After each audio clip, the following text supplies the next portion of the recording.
और भोजन बचा है तो ठीक है, नहीं तो भूखे ही रह जाते। क्यों? वो कमी है। क्या है वो? कमी।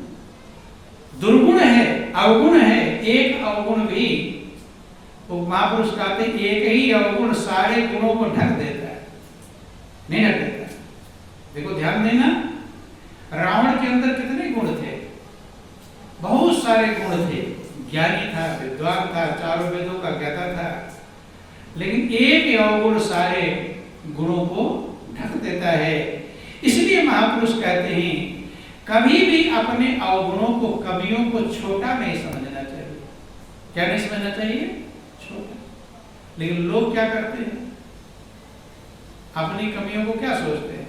ये तो चब्बा, जैसे कोई कमी दिखाई पड़ी तो दूसरे को देखते हैं। किसको देखते हैं? कि दूसरों के अंदर तो और कमियां हैं, अर्थात मेरी रहेगी तो कोई दिक्कत नहीं, ये खतरा है। जैसे आपने दूसरों को देखा तो समझ लो आपके अंदर कमी मौजूद रह जाएगी, बची रह जाएगी। यही भूल है। जब हम दाग बीनते हैं, दाग में से कंकड़ निकालते हैं, तो ये नहीं सोचते चलो 2-4 कंकड़ रह ही है, सोचते हैं आपका लक्ष्य क्या होता है? कोई भी कंकड़ इसमें रहा, बार बार पलट कर देखते हैं। तो दाल के कंकड़ तो छांट लिए, निकाल लिए, सब निकालते होंगे, चावल के कंकड़ निकालते होंगे। कपड़ा धोते हैं, कपड़े पर कहीं दाग लगा हो तो ज्यादा ध्यान किस पर? जहां दाग लगा उसी पर ज्यादा रगड़ते हैं, या 2-4 दाग रहने तो रहने देते हैं। इसी को कहते हैं बाहर को चमकाना जानते हैं, लेकिन अंदर में रहेगा तो उसे कहते हैं चलो कोई बात नहीं, तो बहुत लोगों के अंदर रहता है, समझौता कर लेते हैं। अपनी कमियों से समझौता करना, ये सबसे बड़ा अपने पैरों में कुल्हाड़ी मारना है। क्या है? कुल्हाड़ी मारना है। महापुरुष कहते हैं कि पांव कुल्हाड़ी मारे मूर्ख अपने यहाँ। कोई भी कमियां दिखाई पड़े उसे डट कर खत्म करने का प्रयास करना चाहिए, और जो कमियां हमारी बता दे उसे धन्यवाद देना चाहिए। क्या देना चाहिए? धन्यवाद। लेकिन देते क्या हैं? जो कमी बताता है उसे धन्यवाद देते हैं, श्राप देते हैं।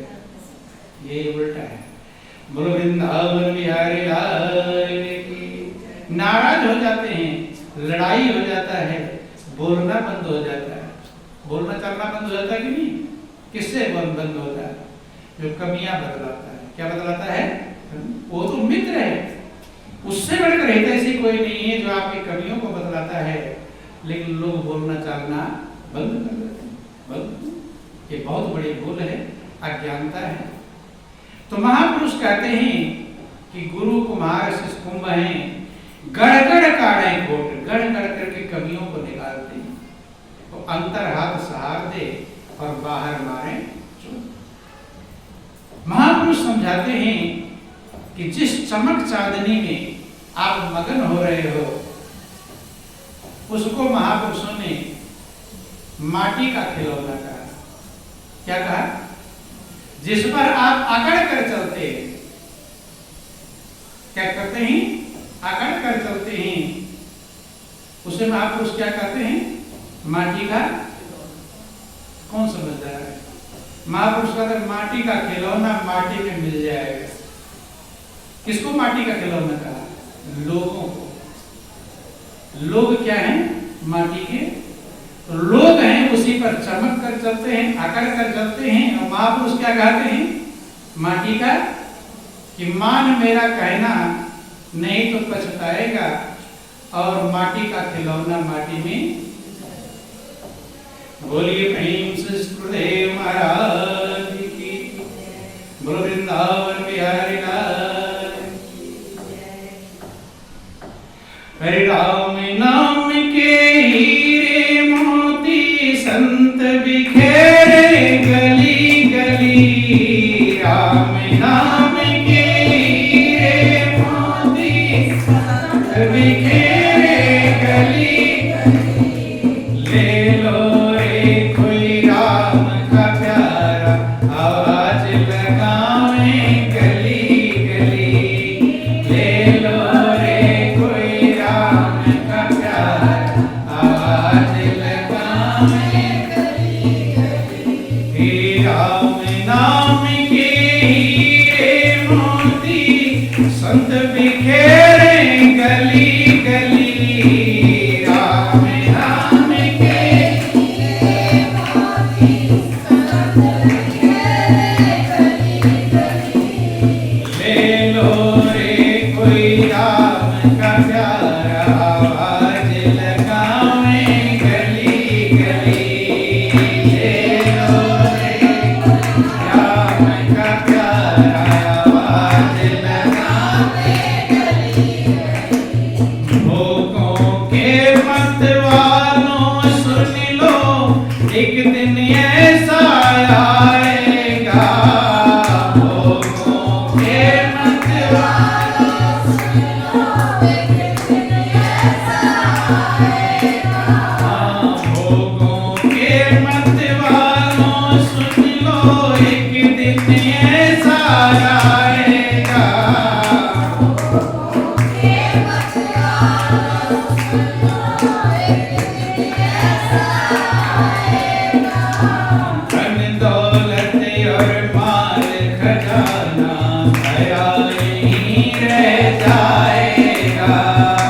धन दौलत और माल खजाना बड़ा यहीं रह जाएगा। कंचन काया मीठी होगी चर्चा होगी गली गली। कंचन काया मीठी होगी चर्चा होगी गली गली। ले लो रे कोई राम का प्यारा आवाज लगावे गली गली। ले लो रे कोई राम का प्यारा आवाज लगावे गली गली। कहते भोग के सामानों को इकट्ठा करने वाले ढूंढने वाले मतवाले हो गए। मतवाले कैसे होश ना। एक दिन ऐसा आएगा। मतवाले का मतलब होता है करना कुछ और करे कुछ। उसे क्या कहते हैं? मतवाला। मतवाले हो जाते भोगों के सामान में। इतने मतवाले हो जाते हैं जैसे शराब में कोई मतवाला हो जाए तो पर्स कहाँ पड़ा हुआ है, मोबाइल कहाँ है, खुद कहाँ गिरा है, नाली के किनारे देखते हो कि जहाँ गंदगी का भंडार वही लोटा रहता शराबी। उसे क्या कहते हैं? मतवाला। करना कुछ और करने लगे कुछ, उसे कहते हैं मतवाला। ऐसे भोग के सामान वाले मतवाले हो जाते हैं। उन्हें भी नशा ऐसा चढ़ जाता है। महापुरुष कहते हैं कि अनेक प्रकार के नशे होते हैं। क्या होता है? नशा भी अनेक। शराब कोई पिए तो अच्छा लगता है? पी कर लोटे नशा चढ़ जाए, अच्छा नहीं लगेगा। महापुरुष कहते हैं कि उससे भी बड़े बड़े नशे हैं। नशा है। महापुरुषों ने समझाया कि कनक कनक ते 100 गुना मादकता अधिकार। या खाए बौराए जग वा पाए बौरा। एक कनक का नाम है धतूरा। क्या है? धतूरा। तो धतूरा खा ले कोई, वही नशा होता है उसमें। तो एक कनक का मतलब होता है सोना चांदी धन दौलत। तो नशा ज्यादा किसमें है? धतूरे में या सोने में? सोना चांदी में, धन दौलत है। धतूरे का नशा आज खा लोगे तो 2-4 दिन में उतर जाएगा, एक दिन में उतर जाएगा। लेकिन धन दौलत का नशा देर में उतरता, जल्दी हो सकता उतरे भी ना, जरूरी नहीं उतर जाए। बोलो वृंदावन बिहारी लाल की। इसलिए महापुरुष ने कनक कनक ते 100 गुना मादकता अधिक है। धतूरे से सैकड़ों गुना मादकता धन में। किसमें? धन में। क्यों? कि वह खाए बौराएंगे। धतूरा खाएंगे तब बौराएंगे, बावले बनेंगे, पागल बनेंगे, मतवाले बनेंगे।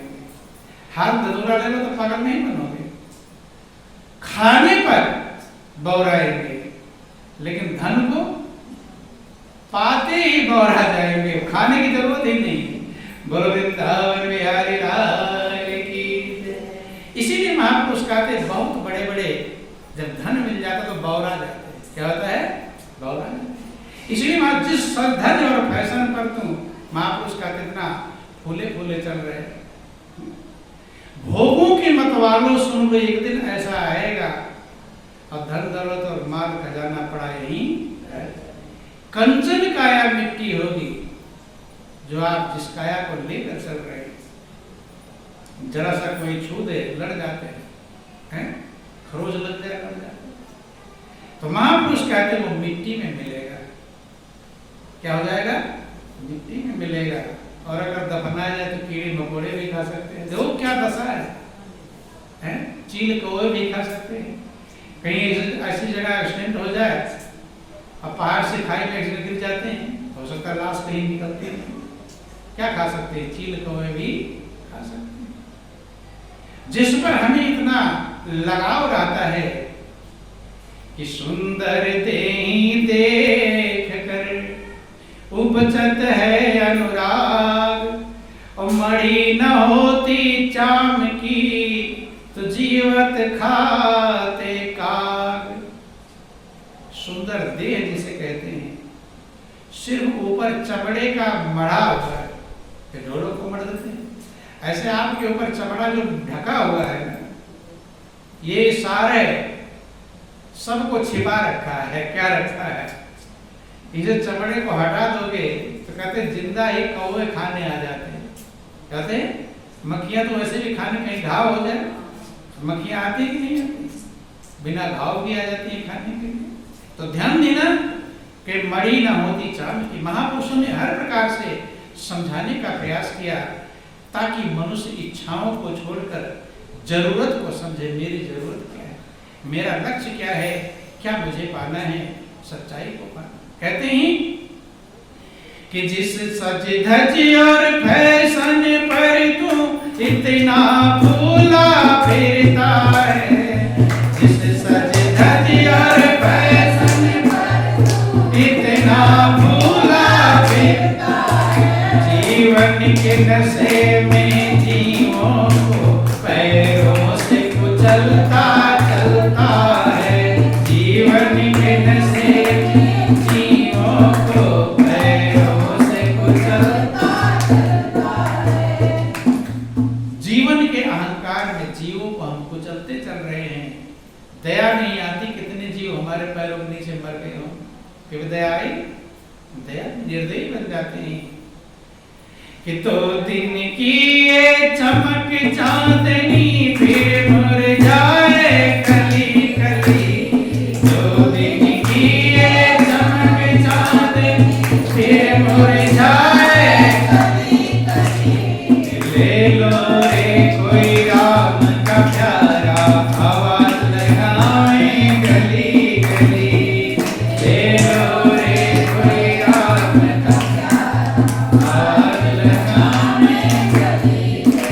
आवाज लगाते हैं। प्रभु के जो हीरे मोती, प्रभु नाम के हीरे मोती आपके पास, उसे ले लो। लेकिन आप उसे छोड़ करके, कंचन छोड़ करके कांच बटोरने में लगे। जरूरत को छोड़कर जो इच्छाओं में लग जाता है उसे कहते कांच बटोरने में लगा हुआ। रामायण में लिखा गया कि कांच किरिच बदले तेले और करते डारी परस मन दे। मणि के बदले कांच इकट्ठा कर ले लेते हैं, मणि को छोड़ देते हैं। हाथ से पारस मणि को छोड़ देते हैं। बंधु, जैसे बच्चा दुकानों की चकाचौंध देखते देखते माता पिता की अंगुली छोड़ देता है, अब बेचैन हो जाता है। क्या हो जाता है? ऐसे लोग बेचैन हैं। लोग बेचैनी का मात्र कारण है कि वे इच्छाओं को पकड़ लिए, इच्छाओं की पूर्ति में लग गए। जरूरत मेरी क्या थी, प्यास हमारी क्या थी, क्या मुझे चाहिए था, आत्मा क्या ढूंढने आए थे संसार में, उसको भूल जाते हैं। भूल जाने के कारण रात दिन बेचैन रहते हैं, अशांत रहते हैं। संत महापुरुष कहते हैं यही आपके जगने की वेला है। आपकी आत्मा की जो प्यास है, जो जरूरत है, उसको ढूंढो। वो शांति ढूंढ रही है, वो संतुष्टि ढूंढ रही है, वो आनंद ढूंढ रही है। महापुरुष कहते वो आनंद आप ही के पास है। कहाँ है? आप ही के पास। अर्थात मुड़ना पड़ेगा। जितने लोग बाहर दुनिया में जितना ज्यादा लगे हैं, वो जितना ज्यादा ही बेचैन रहे हैं, क्योंकि वहां बेचैनी इच्छाएं हमें बेचैन करेंगी। क्या करेंगी? बेचैन। हाँ, इच्छाओं के चक्कर में कितने लोगों से हम दुश्मनी मोल ले लेते हैं, लड़ाई झगड़ा कर लेते हैं, ये ऐसा तो वो ऐसा तो वो ऐसा कर लेते हैं, दुनिया में कमियां ढूंढ लेते हैं। लेकिन महापुरुष कहते हैं कि अभी आप किसी पहाड़ से गिर पड़ो और किसी पेड़ पर लटक जाओ, अब जान की बाजी आ गई हो, तो ढूंढोगे कि कौन सा आवे बचाने? कोई पटमैला कुचैला आ जाए बचाने के लिए तो चिल्लाओगे, कोई दिखाई पड़ जाए, फिर वहां नहीं ढूंढोगे कि ऊंची जाति का है, नीची जाति का है, ये गंदा है, ये कुरूप है, ये चमकने वाला नहीं ढूंढेंगे। तब कहें क्योंकि वो जरूरत है। क्या है वो? जरूरत है। तब मेरा कैसे जान बचे? क्या बचे? जान। तो महापुरुष कहते जब जरूरत को समझेंगे, जहां जरूरत का बोध होता है वहां पर कोई भी मिल जाए तब उसकी कमियां नहीं ढूंढेंगे, देखेंगे तब उसको देखेंगे गंदा संदा आदमी मुझे उतारने आ रहा है या स्त्री उतारने आ रही पुरुष, जान कैसे बच जाए? तो महापुरुष का तो यही जरूरत है। जरूरत की तरफ हमें ध्यान देना चाहिए कि हमारी आत्मा क्या पुकार रही है, कैसे हम संतुष्टि और शांति पाएंगे। इच्छाएं तो इस प्रकार की हैं कि जितना मिलेगा उतना इच्छा बढ़ेगी। तो महापुरुष समझाने का प्रयास करते हैं कि बुझे न काम अगिन तुलसी को, विषय भोग भोगी मन पछतई है अवसर भी। तुलसीदास ने लिखा, अपने मन को समझाया कि आए मन तू पछताएगा, अवसर बीत जाएगा तो पछताएगा। क्या पछताएगा? अपने मन को समझाया और मन के माध्यम से सारे संसार को समझाया कि मन पछतई है अवसर बीते, मन पछतई है अवसर बीते, मन पछतई। अपने मन को जरूरत बता रहे हैं। क्या जरूरत थी तेरी? प्रभु के चरणों में लग जाना, शाश्वत को प्राप्त कर लेना, आनंद को प्राप्त कर लेना, शांति को प्राप्त कर लेना। कि दुर्लभ दे पाई हरि पद भज, दुर्लभ दे पाई हरि पद भज, करम बचन अरुही दे, मन पछतई है अवसर बीते, मन पछतई है अवसर बीते, मन पछतई। कहते हैं कि मन पछतई है। बाल, रावण, कुंभकर्ण, हिरण्यकश्यप इतने बड़े बड़े बलवान भी बचे ना काल भरे थे। वो बलवान काल से वो भी बच पाए नहीं, बचे। रावण, मेघनाथ, कुंभकर्ण, जो काल इतना बड़ा बलवान है उससे वो भी बच पाए नहीं। आप बच जाओगे? बच नहीं पाएंगे।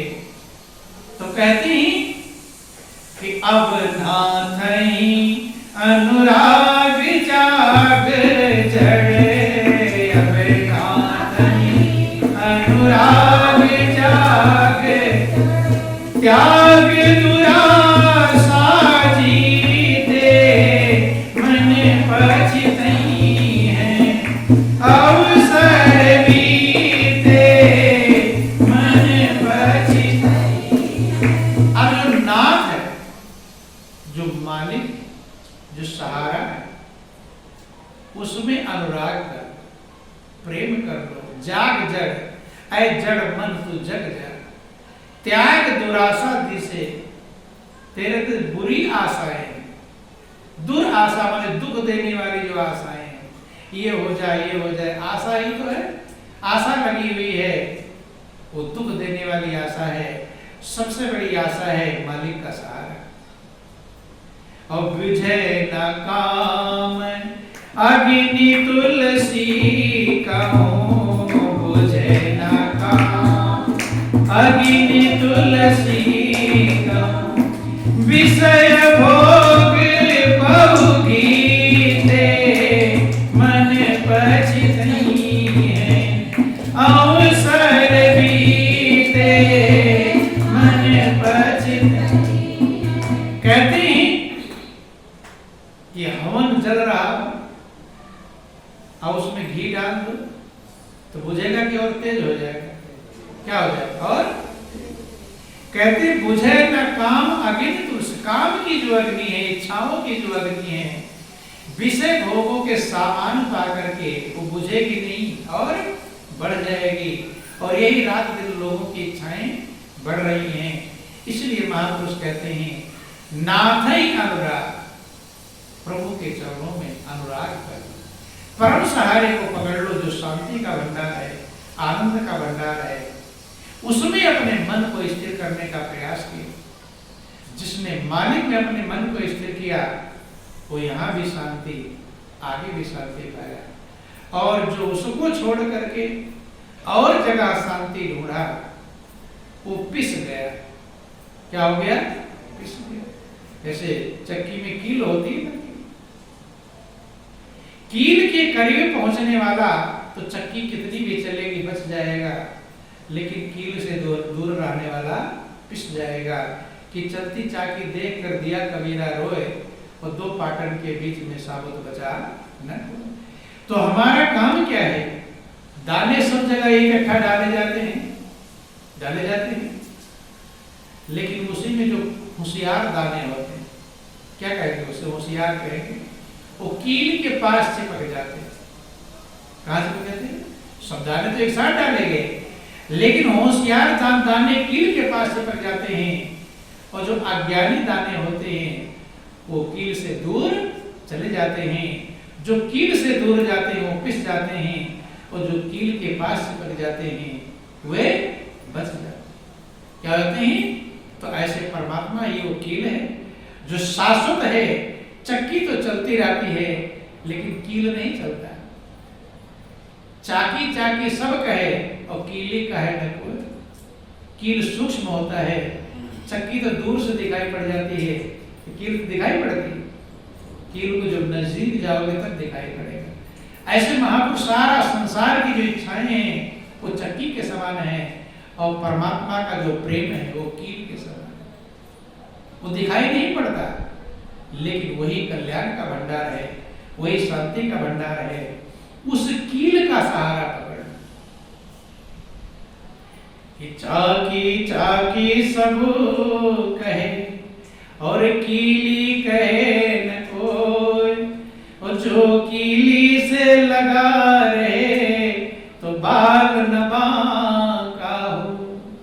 कोई बिरला भाग्यशाली होता है जो कीली की कीमत समझ पाता है, मालिक के चरणों का सहारा पकड़ पाता है, और उसी का जीवन धन्य हो।